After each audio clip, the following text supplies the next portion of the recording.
Wow. Okay. Lawlers, welcome back to another beginner champ guide for season 13. Today we're going to be covering off Senna. Senna is an amazing scaling champion that you can basically play an ADC in the support position. So she is a support main. You can flex her as an ADC. You can flex her into the mid if you're feeling really spicy. We're going to talk about everything you need to know to play this champion well very quickly. In this guide, we're going to cover her runes, her items, her build, basic abilities, alt, passive, all the stuff you need to know from that perspective as a beginner. And then we're going to round everything out with a sample lane phase so you guys have an idea of how to play this champion in the first 10 minutes of the game and be a good Senna, not a Senna that sits behind her ADC and does nothing but collect mist, okay? So all that said, I would say this champion is good to pick up and fun to play if you want to play an ADC right-click style champion that can deal a lot of damage from range while staying safe, but playing ADC is a little bit too intimidating for you. You don't want to have to concentrate on last hit and everything, getting gold, scaling up, with items. You can just sit back and scale up with a passive and be effective kind of as a secondary ADC without all that pressure on you to last hit every single minion. Okay, so with all that said, guys, the runes that you want to run on Senna right now is Fleet Footwork. This gives you a great chance in lane to be a little bit more mobile while healing up slightly with the passive energizing stacks there that are going to work in your favor. And then you're going to have Presence of Mind. This is going to give you some good mana sustain because technically as Senna, we still are a spellcaster with a lot of our kit with the Q and the W in a lot of ways. So this is going to give you some extra mana to continue casting those Qs. Legend Alacrity here gives us an additional attack speed because part of our kit is auto-attacking people, so this helps. And then Cut Down, you're not playing a traditional tanky style engage support, so in lane phase, you're probably going to be out-healthed by a lot of other champions, and even as the game goes, we don't build any health items, so Cut Down always gives you some pretty good value as Senna support. And then secondary tree here, Bone Plating. Bone Plating is really good because if we do happen to get engaged on by an engaged support or an enchanter, buffs up the enemy ADC and they start to come in to trade on us with a bunch of autos, this does mitigate a lot of damage in the upfront part of that trade. And then with Senna casting a lot of heals and shields, both for yourself and for your ally champions, the Revitalize tree here gives you a really good bonus on all the abilities that you're going to be casting. So that's the runes. Build Senna is pretty straightforward, I think, as a Senna support. You're going to build this every single game. Obviously, you're starting with the Spectral Sickle. That's going to give you attack damage, health, base mana regen, and gold per second. And then you're going to rush the Umbral Glaive. This gives you attack damage, lethality, and ability haste, plus the amazing Blackout passive that as support, your job is to control vision around the map. You can not only put your own wards down, but with Umbral Glaive, really easily clear out enemy vision as well. So kind of a win-win for your team. So you're going to rush that. And then Boots of Swiftness here gives you a bunch of extra move speed and slowing effects are reduced. So because you're going to be kiting essentially a lot as Senna to get out your damage while staying safe and moving around the map to place vision and clear vision, Boots of Swiftness works really good for Senna support. And then you have a couple options here that the shop's recommending, but I would keep going lethality as a beginner with Eclipse. This gives you attack damage, lethality, and ability haste again, with a slight Ever Rising Moon passive that gives you some move speed and a shield, kind of makes you a little bit more survivable and can kite a little bit easier. And then the Mythic passive of granting all legendary items additional armor penetration and move speed, which just works really well with Senna's kit and playstyle of kind of moving around, kiting while using abilities, auto-attacking, and staying alive while putting out damage, right? Kind of, again, the classic ADC, spacing well, putting out damage while staying alive so you can keep putting out more damage. So that's the core build. If you can get these 3 items by 20 minutes, you will have a very fun time in your games, and that's going to lead us into the next part of this guide, which is talking about her passive and her abilities, and utilizing her passive by the 20-minute mark really effectively, again, will set you up for success. So let's go talk about those now. Okay, so the passive is Senna's bread and butter, kind of what makes her really unique, really strong. There's 2 big parts to it. They all revolve around Mist, okay? Now, you can see there's some of these mists dropping just from enemy minions dying. That's the first big part of the passive, okay, and how you're going to collect mist and stack it up. So just by being a support and hanging around in lane when your ADC is killing minions, or your allies are killing minions, or minions are dying around you without you being the reason them dying, like you're not last hitting them, they will randomly drop some mist out for you to collect, okay?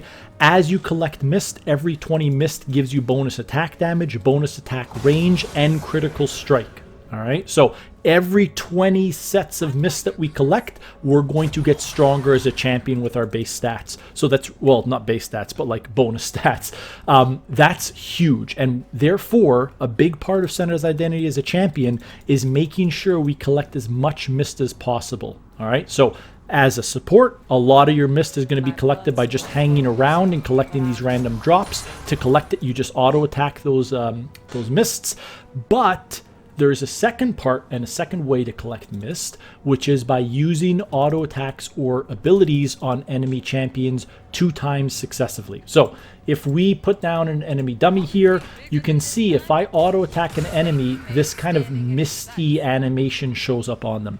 If I use another auto attack or damaged ability on them again, pretty quickly after that first auto, I can actually harvest mist from them too. So good Senna supports will harvest mist and stack up that mist faster by collecting it off minion drops, but also off of enemy champions, okay? So the more comfortable you get with your auto spacing and the enemy matchups, knowing when and where you can look to harvest mist from enemy champions, you want to try and make sure you're maximizing your mist harvesting in both ways, champions and random drops off the ground, okay? Now, mist off the ground, you can see, does disappear after a short amount of time.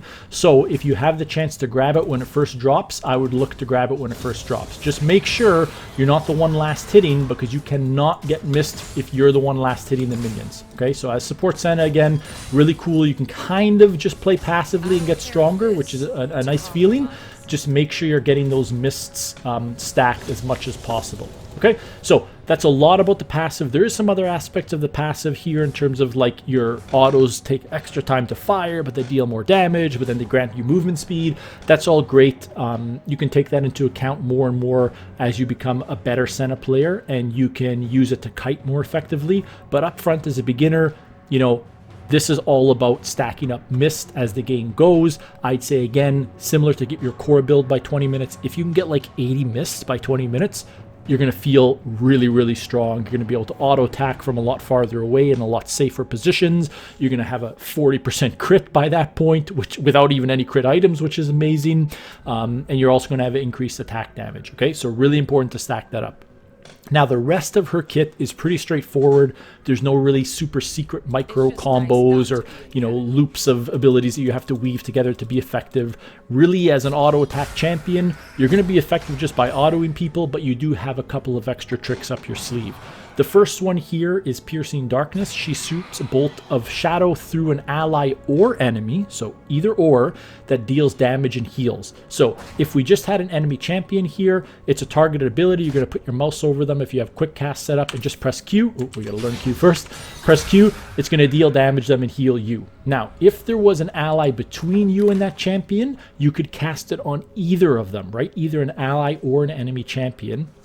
And it'll deal damage to the enemy champions and heal you and allies. So I could cast it through my ally, heal them and deal damage. I could cast it through the enemy and still deal damage and heal. It's kind of whatever's in that line that you're casting is going to take damage or heal if it's an ally, okay? The cool thing to remember even beyond that aspect of this ability is the extended cast range. So let's say there was an enemy champion all the way back here, right? And I wanted to hit them with a Q. I could hit them if there was a champion ahead of them here. So let's say this is the ADC and this is the support. I could technically hit the enemy ADC if I line up this Q well and hit them. All right.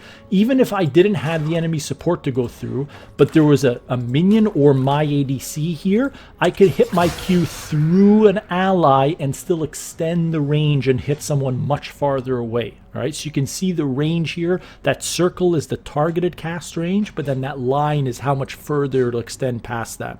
And because it deals damage and heals in a line, this can do some really cool things in skirmishes where if there was 3 enemy champions and you and your jungler and ADC, you could technically heal all 3 of you and damage 2 people, or if you line it up really well, damage all 3. Okay, so the better Senna players and the better you get at using this ability, you will maximize not only the damage output of it, but also the healing. But nothing super micro here in terms of looping this together in terms of a combo. It's just about positioning yourself well and always looking to use that Q whenever it's off cooldown to heal your allies while also damaging the enemy champions. Okay? Now, W, the next ability here, Last Embrace. Senna sends forth some Black Mist. It's going to deal damage to the first enemy hit, and after a second, it's going to root them and any other nearby enemies. So, first one here, you can see, hits them, deals some damage. After a second, it kind of makes that animation and roots them down. If there was another enemy champion in range of that initial circle of the root, they're also going to get rooted. That was just outside of range here, so we'll put one in range here. So now, boom, boom, you can see everybody gets rooted because they're within that initial circle radius. So this is a great way to add some utility to mini skirmishes and in your bot lane fights if you can land it on the support and the ADC's close enough, they'll both get rooted, or you can just land it on somebody and start autoing them and collect your mist and Q them as well, right? Because again, remember, if you use 2 abilities or attacks on the same target, you will get mist from them. So I could land a W, that's going to put that animation on them, and then I can harvest some mist from them. Similar, I could just land a W, and then use my Q on them and harvest some mist as well. Alright, so just make sure you're looking for auto Q, W auto, W Q, whatever. It doesn't matter the order you put it in. If you put 2 attacks or 2 abilities together, you're going to harvest some mist. Alright? So what does that mean then in terms of how you want to trade as Senna? I would say a great trading pattern if you can. If there's an enemy behind a minion or your ally champion, land a Q, walk up, auto them, and run away. You got a mist, you dealt some damage, you healed yourself and your ally. Great trade. Wait for the Q to come off cooldown. Do it again. Boom. See ya. Right? It's easier to land the Q from a safer range if you put it through an ally champion or minion of yours. All right? It's not always going to be the case. Sometimes you might just be able to auto Q and run away. That also works. Sometimes you might want to W auto Q and then run away. That works too, right? Like there's no specific formula for doing this with Senna. Use your abilities, use your autos, try and loop 2 of them together in a short amount of time, and then disengage. All right? When you're strong enough, you can use your E, Curse of the Black Mist, to add a little bit of movement speed and keep following up, or just kite a little bit more effectively in those little trades. All right, so E gives you a little burst of movement speed, about 20% to you and any ally champions that are in this radius, but you also both become Wraiths, and Wraiths are untargetable to targeted abilities and auto attacks. So about half the abilities in the game, let's say, are targeted. I'm not sure if that's the actual stat or not, but while you're a Wraith, they cannot use those targeted abilities. So Senna's Q, for example, is a targeted ability. They could not Q directly onto me if they had an ability like that, unless they were really, really close to me and could see me, all right? If I'm at this range, they are not going to be able to land that on me.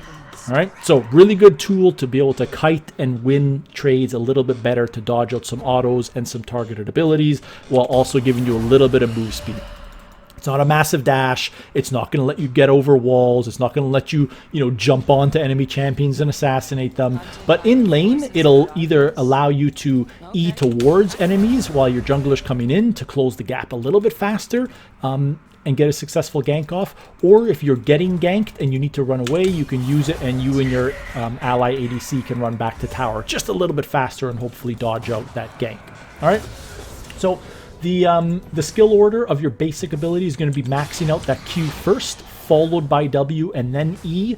Q you're just going to be using so much throughout the lane phase to heal, damage, trade. W is kind of like your utility as Senna to lock people down in fights to be able to get out more damage. You really only need 1 point in E for a little bit of that boost in movement speed and to make you and your allies Wraith. Okay, so at level 6, of course, we're going to get a point in our R, Dawning Shadow. This is a global ultimate. It fires across the entire length of the map, no matter where you are, and it does damage and shield. So again, kind of like that two-way switch that Senna's other abilities allow with the Q. It damages and shields. Now the damage is harder to hit. The damage is only in a very small middle portion of the ability. So there's going to be two parts: the wider kind of white glowing part, which gives the shield, and then the middle part, which deals damage to any enemies if they're in it. All right, so you can see that middle line is a darker mist line that leaves that ruptured ground line on the ground. Okay, that's kind of hard to hit, especially if you're trying to snipe somebody across the map with it. It's possible, right? Like you could hit somebody all the way in top lane from bot lane, but it's just tough to hit because it's such a small radius, and also there's a little bit of a delay on the cast time. So I would say as a beginner, the best way to use this ability is to actually use it when you know you can maximize its value in terms of damaging as many champions as possible while also shielding as many ally champions as possible. It doesn't matter if you use it at the start of the fight or at the end of the fight. It's not an executing ability. It doesn't deal more damage if champions are at lower health. So if this was an example here, let's say a little mini fight broke out in the river with our jungler and their jungler, I could open up this fight right now with my ult and get massive value because I'm shielding my champions and guaranteeing I'm getting the damage out now, as opposed to waiting till the end of the fight when maybe they're jumping on me or they're more spread out and I can't hit all three of them. Maximize the value of your R. Use it early if you have to, and then follow this up with W's and Q's and then start autoing from there. Okay, but just make sure as a beginner you're not holding this ult to like snipe people who are at the last bar of health. Use it when you can maximize the value by putting damage out to the most amount of enemy champions and healing the most amount, or sorry, shielding the most amount of ally champions. All right, so I think that's it for Senna, guys. I'm trying to think if there's anything else I want to cover here. I'd say the only other thing that when I play against Senna or I play as Senna that I find really hilarious and kind of OP is the hitbox range of her W. You can catch a lot of people off guard. It's a skill shot and you can miss it, right? But like it's actually kind of deceptive. So like you can hit somebody from there, you can hit somebody I think from there. Yeah, so you can see like it can be really OP in terms of hitting somebody when they think it's not, and then you root them and then you can open up a combo. So just have fun trying to skill shot people with your W and kind of get them at weird angles that they're not expecting it to hit them, and then you can follow up and start auto-queuing them. Okay? Alright, so with all that said, let's do a sample lane phase now and give you guys everything you need to know to start to play this champion in the first 10 minutes or so of the game effectively and set yourself up for success. Alright, so we're about to start our lane phase here. We've got our support item. We're going to pick up a point in Q to start, and it's important to remember right off the start we have our goal of collecting as much mist as fast as possible while staying alive, of course, right? So how do we collect mist? By being around enemy minions that die from our ADC, in this case our ADC is Azira, and also by using 2 successive autos or abilities on enemy champions. Alright, so I would say off the start, make sure you keep that goal in mind. See if you can land a couple cheeky autos on somebody twice in a row. We already got 1 soul. Oh, 1 dropped from a minion. Okay, we'll collect that one, right? So try and stay positive, try and stay aggressive in that mindset right off the start, okay? Don't just play behind your ADC. You can see already at level 1, we're already kind of like very strong in this lane phase, all right? Because we're an auto-based champion, we have a lot of value and pressure at level 1 because generally our autos are going to deal more damage than enemy support autos would. Okay, generally, not in every case.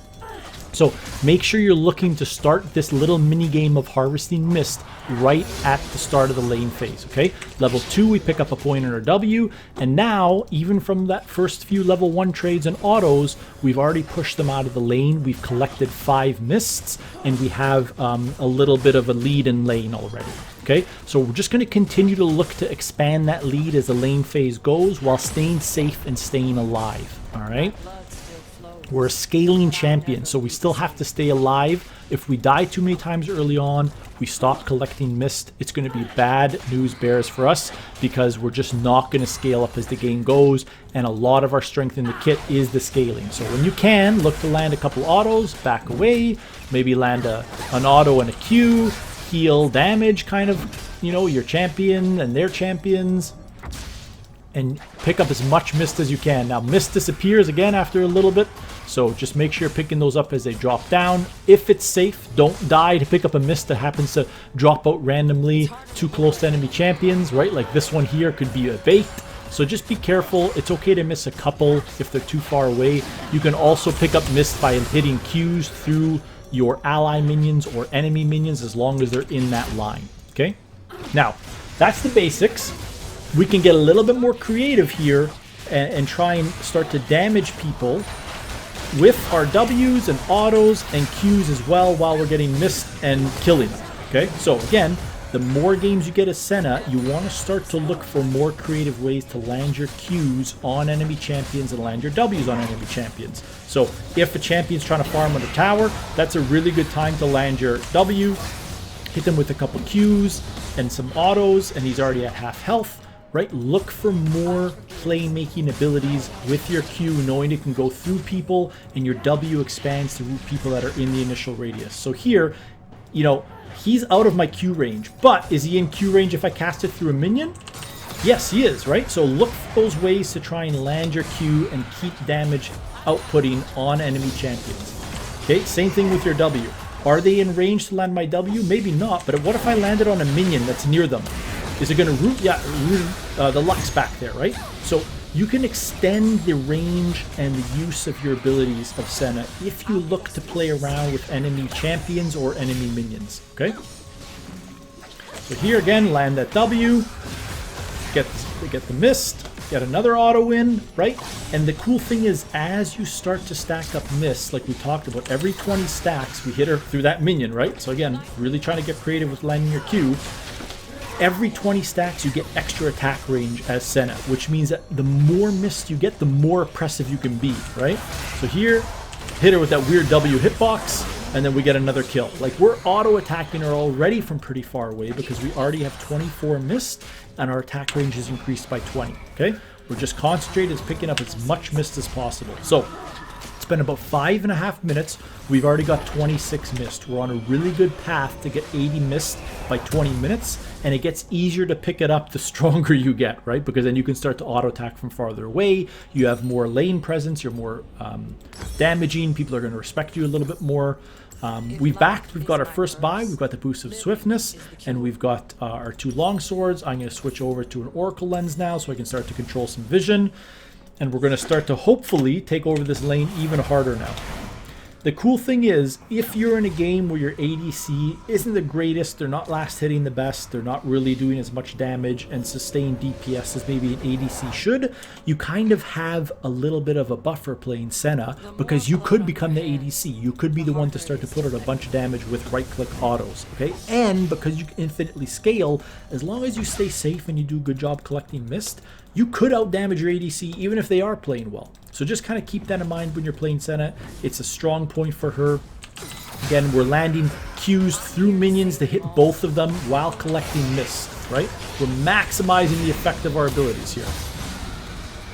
Taking a little bit of damage from that trade here, but again, your Q heals you and damages them. It's a great two-way switch ability.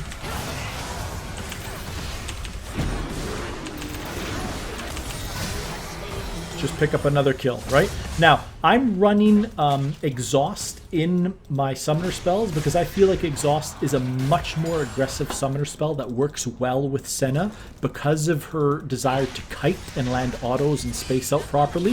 I feel like the Exhaust will give you better kill pressure and just more utility in general. If you happen to miss a W, you can still exhaust an enemy champion. But a lot of people still run heal on Senna, and that works well too. I just find if you're really looking to pop off, Exhaust is a little bit more aggressive and gives you a chance to do so. Okay, so under turret again, we can still look to damage that Lux and heal ourselves by landing Q through ally minions or enemy minions. And we can still land W when they're going for last hits, moving them away from the last hits if we happen to land a W on a minion, and it could extend over to the enemy champion. But see here, I'm auto-attacking this guy and I'm out of turret range, alright? Damaging them, throwing Ws, damaging them again. Always look to stay aggressive like this. Land your Q through a minion, hopefully hit them, right? hit that Lux. We're just always looking to maximize all the effectiveness of our abilities, okay? Very straightforward abilities from Senna. It's, are you maximizing the use of them? She's under tower. We'll try and hit her with something. Land an auto. Get some more mist, right? Beautiful. Okay, and then just try and get some turret plays. Now, we have our level 6. We'll wait for them to both come back to lane, and we'll see if we can use our level 6. Again, just in terms of maximizing its value, it doesn't have to be for a kill. It can be before a big trade, a big skirmish, where we know we can shield both of us and damage both of them. Okay, so we'll shove this in. You can use your Q on multiple enemy minions to help the shove go faster for your ADC if they want to shove. Getting as much mist as possible. Okay, and then here, starting to hit the tower again. Okay, land a W on them if they're under tower. There, we happened to miss the Q. I couldn't line it up properly. But again, landing your W and autoing them will make it harder for them to focus on last hits under tower. Okay, so just kind of being a little bit annoying at range. Keep autoing. Keep getting missed.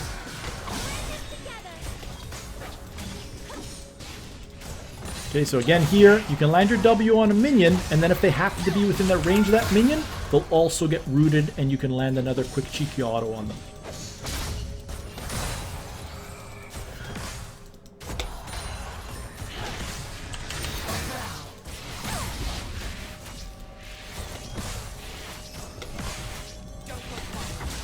So I'm just really helping my ADC push these minions in right now. Okay, here I can try and use my R to sniper. It happened to be enough damage, and I thought she was close enough I could hit it. So you can use your R to secure kills like that if you feel like you can hit it. Just know the further they are away, the easier it is for them to dodge it because they have more time to see the ability coming. And of course, just the farther they are, they might go into fog and you might not see them. But guys, that's pretty much it for Senna. You can see that the focus of this lane phase was staying alive while also getting as much mist as possible.